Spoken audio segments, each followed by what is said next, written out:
প্রিয় ভাই ব্রাদার, বর্তমান আপনি জানেন কিনা জানি না, সৌদি আরবে কিন্তু সবচাইতে বেশি ভিসা হচ্ছে এবং সৌদি আরবে মানুষ যাচ্ছে। এবং সরকারি জরিপ অনুযায়ী বাংলাদেশ থেকে কর্মী সবচাইতে বেশি কিন্তু সৌদি আরবেই।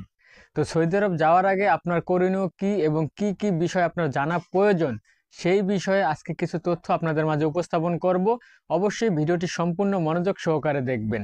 আসসালামু আলাইকুম, আমি মোহাম্মদ মেহেদী হাসান। যে যেখান থেকে আমার ভিডিওটি দেখছেন সবাইকে ব্যাপারী মেহেদী অফিসিয়াল চ্যানেলে স্বাগতম। তো প্রথমে যে কথাটি আপনাদেরকে বলতে চাই সেটা হচ্ছে কি, সৌদি আরব যাওয়ার ক্ষেত্রে কোন কোন বিষয়গুলো আপনার জানা দরকার।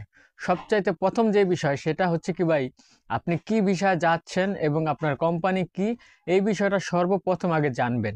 ঠিক আছে। আর আরেকটি বিষয় হচ্ছে কি, অনেকেই ফ্রি ভিসা নামক শব্দটিতে আপনারা যেয়ে থাকেন, ওখানে যাওয়ার পর দেখেন সাপ্লাই ভিসা।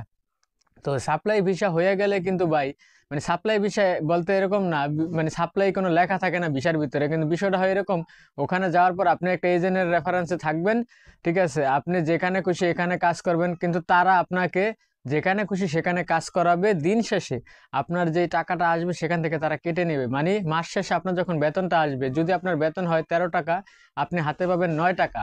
এটাই হচ্ছে সাপ্লাই কোম্পানি।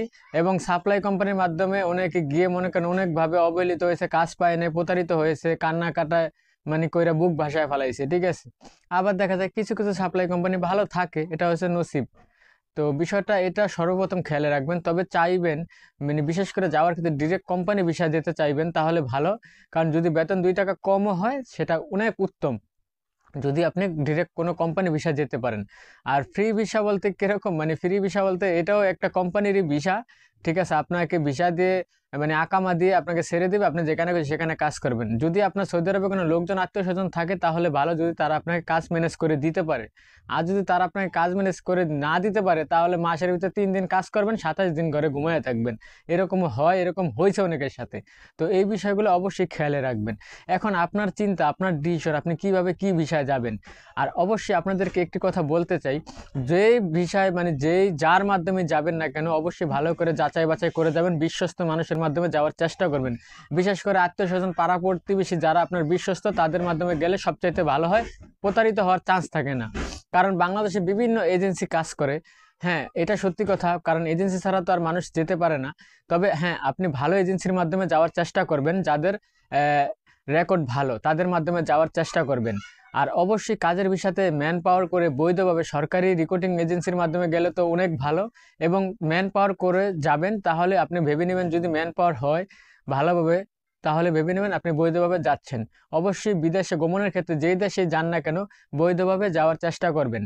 ঠিক আছে। আরেকটি বিষয় আপনাদেরকে বলে দিই, আপনারা ওখানে সৌদি আরব যাওয়ার পরে আপনার যে আকামার কাগজ বলেন বা যে কোনো কিছু ভিসার কাগজ, সব কিছু সযত্নে রাখার চেষ্টা করবেন। এবং সকল কাগজপত্রগুলো কিভাবে পাবেন, কি আসা বিষয়, এগুলা আগে কমিটমেন্ট ঠিক করে নেবেন। ঠিক আছে। আর আরেকটা আপনাদের কাছে অনুরোধ, যদি আপনারা ফেসবুক থেকে ভিডিওটি দেখে থাকেন অবশ্যই পেজটি ফলো করবেন এবং ভিডিওটি শেয়ার করবেন। ইউটিউব থেকে দেখে থাকলে চ্যানেলটি কিন্তু সাবস্ক্রাইব করবেন, কারণ আমি প্রতিনিয়ত আপনাদের মাঝে বৈদেশিক বিভিন্ন তথ্যগুলো শেয়ার করে থাকি। তো আশা করি আমি কি বলছি আপনারা বুঝতে পারছেন। আপনার বিদেশ যাত্রা সফল হোক, সার্থক হোক, এটাই চাই। সবচেয়ে বড় বিষয়, আপনি অবশ্যই, আমি আবারও বলে দিচ্ছি, আপনজনের মাধ্যমে যাওয়ার চেষ্টা করবেন। যদি কেউ আপনার সৌদি আরবে থাকে, তাদের রেফারেন্সে গেলে ঠিক আছে, প্রতারিত হওয়ার সুযোগ থাকে না।